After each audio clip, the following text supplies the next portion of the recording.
चलिए आगे बढ़ते हैं और सबसे पहले बात कर लेते हैं मुख्यमंत्री योगी आदित्यनाथ के उस बयान की जिसमें उन्होंने अपराधियों और दंगाइयों को वार्निंग दी है और ये कहते हुए नजर आए कि अपराधियों की कोई जगह अब इस धरती पर नहीं है। तो मुख्यमंत्री योगी आदित्यनाथ वार्निंग देते हुए घुसपैठियों दंगाइयों को एक बार फिर से नजर आए। उन्होंने कहा कि अपराधियों की इस धरती पर कोई जगह नहीं है, जहां बीजेपी वहां घुसपैठ की कोई जगह नहीं है।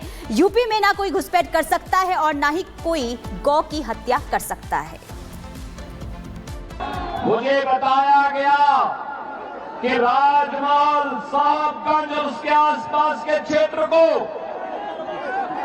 बांग्लादेशी घुसपैठी और रोहिंग्या मुसलमानों के अनैतिक और अवैध गतिविधियों का एक गढ़ बनाने का काम हो रहा है।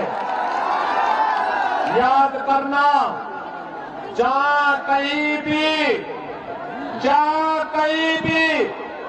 भारतीय जनता पार्टी नेतृत्व की डबल इंजन की सरकार है, वहां पर घुसपैठिए के लिए कोई जगह नहीं है, कोई जगह नहीं है। जैसे यूपी के अंदर, उत्तर प्रदेश के अंदर डबल इंजन की सरकार है और डबल इंजन की सरकार होने के कारण उत्तर प्रदेश में न घुसपैठिए हैं, न कोई गौ हत्या करने का दुस्साहस कर सकता है, न कोई किसी बेटी के साथ बेटी की इज्जत पर हाथ डालने का दुस्साहस कर सकता है।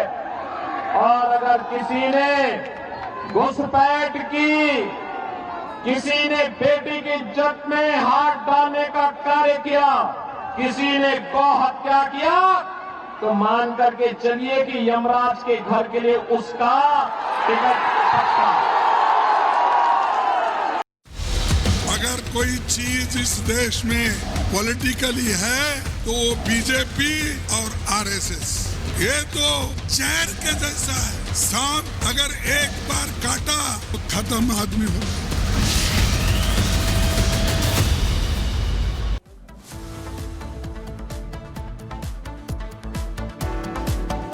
और चलिए अब बात कर लेते हैं जहरी जुबान को लेकर के, जिसमें देखिए वोट का चक्कर संघ पर जहरीले जिस तरीके से बाण छोड़े जा रहे हैं खड़गे द्वारा, इसको लेकर के अब सीएम मोहन यादव ने भी बड़ा बयान दिया है और साफ तौर पर इसकी निंदा करते हुए नजर आए। कांग्रेस पर हमलावर नजर आए और कांग्रेस पर प्रहार करते हुए दिखाई दिए सीएम मोहन यादव। जिस तरीके से खड़गे ने यहाँ पर आरएसएस को लेकर के जहरीले बोल बोले थे और आरएसएस पर खड़गे का जो बयान था वो दुर्भाग्यपूर्ण है, मोहन की तरफ से कहा गया है। और खड़गे अपनी पार्टी को संभाले, ओबीसी का आरक्षण छीनना चाहता है कांग्रेस और यहाँ पर देखिए ओबीसी का आरक्षण मुस्लिमों को देना चाहती है कांग्रेस। साफ तौर पर सीएम मोहन यादव ये कहते हुए नजर आए और साफ तौर पर इसे दुर्भाग्यपूर्ण बताया है।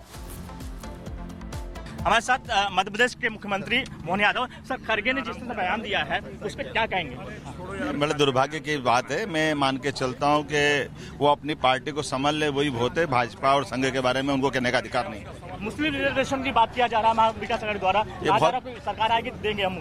यही दुर्भाग्य की बात है। SC ST OBC का आरक्षण छीन कर अगर ये मुस्लिम को देने की बात करते हैं तो भाजपा यही तो कह रही है कि इससे बचना चाहिए। किसी का हक मार के देना ये बिल्कुल अच्छी बात नहीं।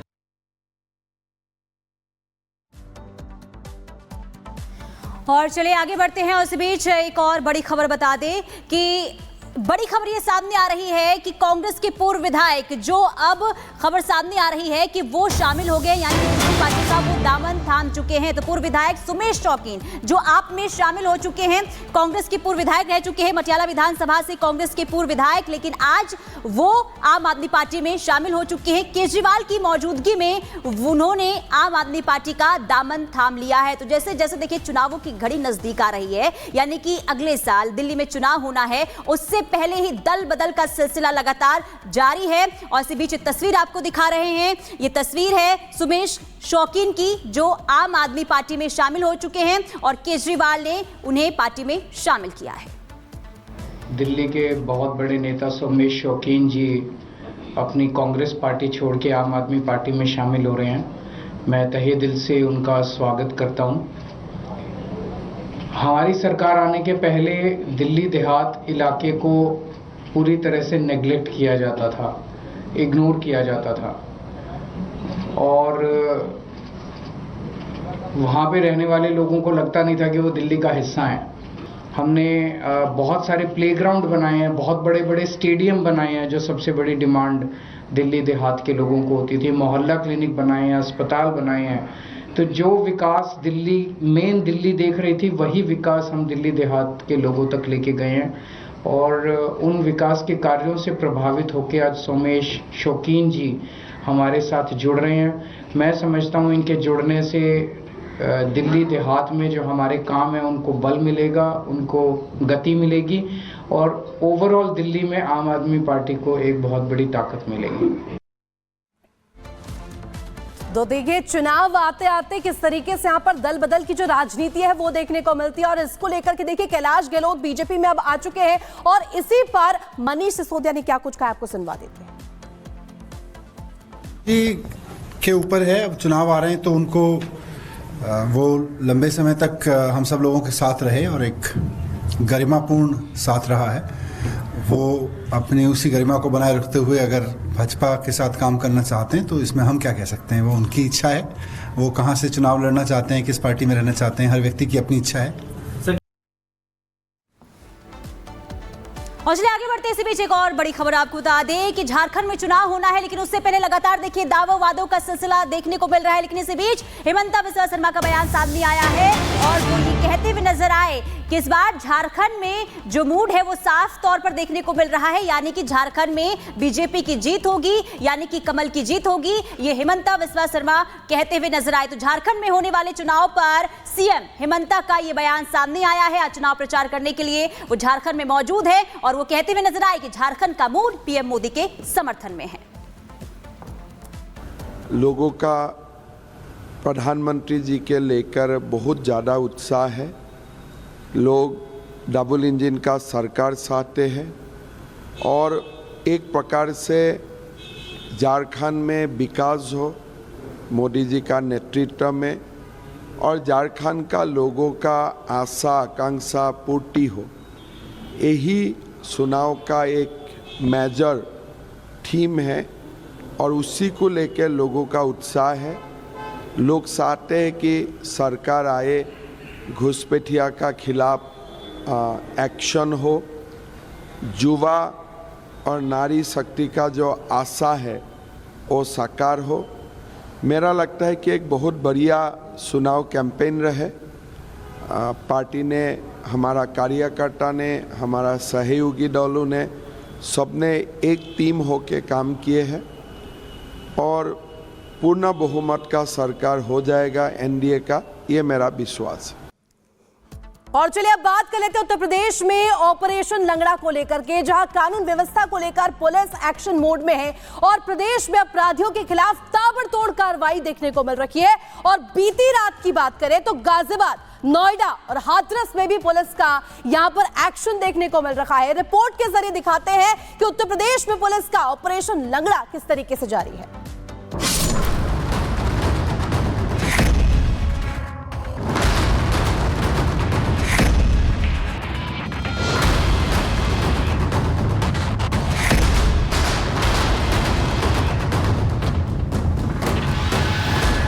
उत्तर प्रदेश में अपराधियों के खिलाफ पुलिस का ताबड़तोड़ एक्शन जारी है। सीएम योगी की जीरो टॉलरेंस नीति के तहत अपराधियों का हिसाब किया जा रहा है। ऑपरेशन लंगड़ा के तहत धड़ाधड़ एनकाउंटर से अपराधी खौफ से भर गए हैं। रविवार रात भी गाजियाबाद, नोएडा और हाथरस में इनामी बदमाशों के खिलाफ पुलिस की कार्रवाई देखने को मिली। दिल्ली से सटे गाजियाबाद में पुलिस ने 2 वांछित अपराधियों को गिरफ्तार किया है। दरअसल जब पुलिस की टीम इन बदमाशों को पकड़ने पहुंची तो इन्होंने गोलीबारी करनी शुरू कर दी। इसके बाद पुलिस की जवाबी कार्रवाई में एक बदमाश के पैर में गोली लगने से वो घायल हो गया। पुलिस ने जब इन दोनों से कड़ाई से पूछताछ की, मुखबिर द्वारा सूचना प्राप्त हुई कि इस मुकदमे से जुड़े हुए जो वांछित अभियुक्त हैं वो हिंदनगर से चिपियाना की तरफ जाने वाले रास्ते पे जा रहे हैं, जिसकी जानकारी मिलते ही तत्काल जो पुलिस के दल थी उसको दोनों ओर से उन्हें घेरने के लिए रवाना किया गया। के पास से यहाँ एक तमंचा, एक जिंदा कारतूस, एक फंसा हुआ कारतूस और ये बाइक मिली है। ये बाइक भी यहाँ इंदिरापुरम से चोरी की बाइक है और ये बताए थे कि इसका प्रयोग ये लोग मादक पदार्थों की तस्करी हेतु करते थे। वहीं यूपी के नोएडा में भी पुलिस की कार्रवाई देखने को मिली, जहां पुलिस ने 2 शातिर बदमाशों पर शिकंजा कसा। नोएडा के सेक्टर 39 में चेकिंग के दौरान बदमाशों ने पुलिस टीम पर फायरिंग कर दी। इसके बाद पुलिस ने मोर्चा संभालते हुए जवाबी कार्रवाई की। मुठभेड़ के दौरान दोनों बदमाश के पैर में गोली लगी और वे घायल हो गए। इसके बाद उन्हें गिरफ्तार किया गया। बताया गया कि इन बदमाशों पर 25-25 हजार रुपए का इनाम घोषित किया गया था।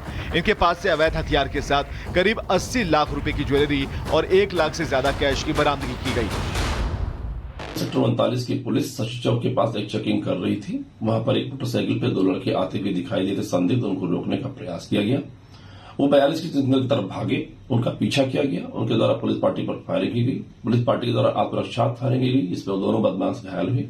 घायल बदमाशों की पहचान पश्चिम बंगाल के 2 बदमाशों के रूप में हुई है, जो अभी थाना फेज 1 गुरुग्राम हरियाणा में अस्थायी तौर पर निवास कर रहे थे। इनके पास से 80 लाख रुपए की विभिन्न जेवरात ज्वेलरी बरामद हुई है कीमती। इसके अतिरिक्त इनके पास से 1,35,000 रुपए नकद बरामद हुए हैं। वहीं ऐसा ही मामला हाथरस में सामने आया, जहां खुफिया इनपुट के आधार पर पुलिस एक इनामी बदमाश को पकड़ने पहुंची थी। इसके बाद अपराधी ने वहां से